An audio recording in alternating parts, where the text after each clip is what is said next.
வணக்கம் நேயர்களே, நான் உங்கள் இயற்கை வாழ்வியல் ஆலோசகர் ஹேமா. இன்னைக்கு நம்ம பார்க்க போற மருத்துவம் சிறுநீரகம். சிறுநீரக பாதிப்பு பத்தி நம்ம இந்த வீடியோல பார்க்கலாம். வாங்க வீடியோக்குள்ள போகலாம்.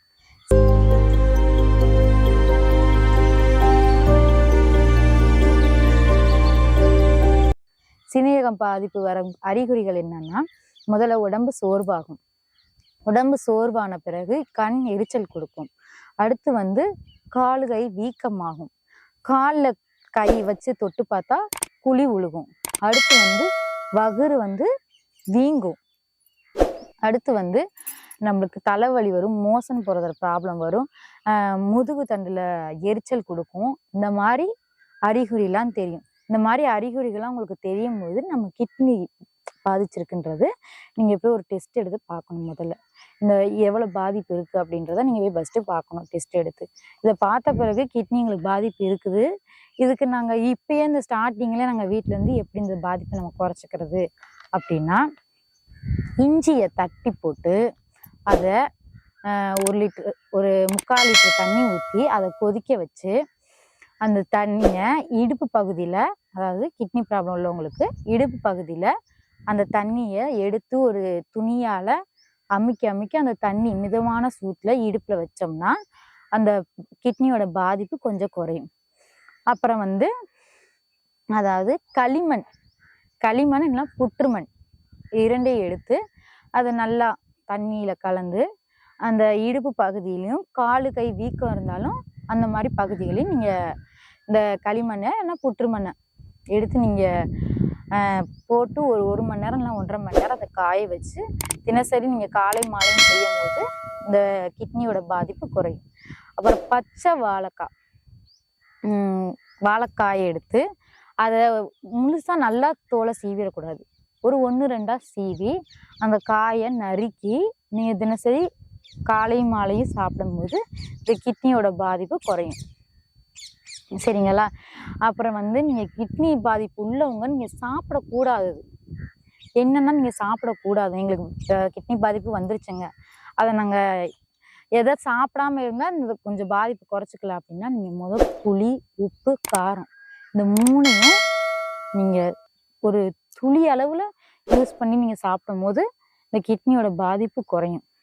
அப்புறம் அசைவம்லாம் நம்ம சாப்பிடவே கூடாது. கிட்னி பாதிப்பு உள்ளவங்க அசைவ சாப்பாடு சாப்பிடக்கூடாது. எதையுமே அசைவ உணவுகளே எடுத்துக்கக்கூடாது சுத்தமாக. அப்புறம் மைதா, கோதுமை இந்த போன்ற உணவுகளையும் நீங்கள் தவிர்த்துக்கிறது நல்லது, இந்த மாதிரி உணவுகள். அப்புறம் ரசாயனம் கலந்த உணவுகள்னு நீங்கள் எந்த இதுவும் சாப்பிடக்கூடாது. அதிகமாக எண்ணெய், அதாவது வறுத்தது பொரிச்சது எண்ணெய் யூஸ் பண்ணுறாங்கல்ல, அதில் நீங்கள் பொரிச்ச இந்த எண்ணெய்களையும் சாப்பிடாம இருக்கிறது உடம்புக்கு ரொம்ப நல்லது. இதை நீங்கள் வறுத்தது பொரிச்சதெல்லாம் சாப்பிடும்போது அந்த ஆயில் அதிகமாக அதில் இருக்கும். அப்படின்றப்ப அந்த கிட்னிக்கு அது ஒரு பிரச்சனையாக உருவாகும்.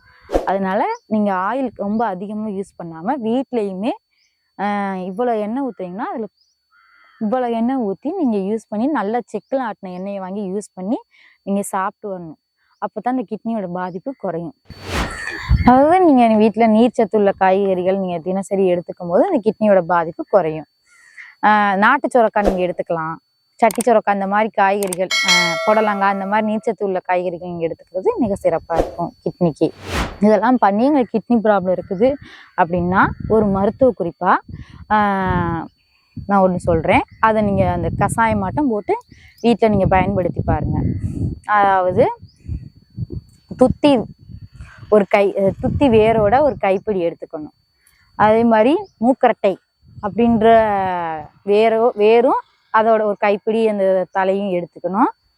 அப்புறம் நெருஞ்சி முள்ளோட வேரும் அந்த முள்ளு எல்லாத்தையும் எடுத்து ஒரு கைப்பிடி அளவு எடுத்து ஒரு 4 டம்ளர் தண்ணி ஊற்றி அதை நல்லா கொதிக்க வச்சு 1/2 டம்ளர் ஆகிற வரைக்கும் கொதிக்க வச்சா அதில் மஞ்சத்தூள், உப்பு, சீரகம், சோம்பு, சின்ன வெங்காயம் இது போன்ற இதுகள்லாம் சேர்த்து நல்லா கொதிக்க வச்சு 1/2 டம்ளர் ஆகிற வரைக்கும் கொதிக்க வச்சு நீங்கள் அதை தினசரி குடிச்சிட்டு வரும்போது இந்த கிட்னி பாதிப்பு உள்ளவங்க அதை குடிச்சிட்டு வரும்போது அந்த கிட்னி பாதிப்பு குறையும். இதெல்லாம் தாண்டி எங்களுக்கு இந்த மாதிரி பிரச்சனை இருக்குது, இதை நம்ம இந்த கிட்னி பாதிப்பை குறைக்கணும், எங்களால் குறைக்க முடியலை, இதெல்லாம் சாப்பிட்டு பார்த்து எங்களுக்கு குறையலை அப்படின்னு சொல்கிறவங்க பாரம்பரிய மருத்துவம் எடுத்துக்கிறது மிக சிறப்பாக இருக்கும். நம்மளோட மருத்துவ மையத்திலையும் இதுக்காக வெளிப்புற மருத்துவமாக 5 நாள்லேருந்து 10 நாள் வரைக்கும், உள் மருந்தாக 1 மாதம், அதாவது பாதிப்பை பொறுத்து 1 மாதத்துலேருந்து 3 மாதம் வரைக்கும் அளிக்கிறோம். இதை நீங்கள் சாப்பிடும்போது கிட்னி பாதிப்புலேருந்து நீங்கள் முழுமையாக வெளியே வரலாம். இது போன்ற நல்ல பதிவுகளை காண லைக் பண்ணுங்கள், ஷேர் பண்ணுங்கள். நன்றி.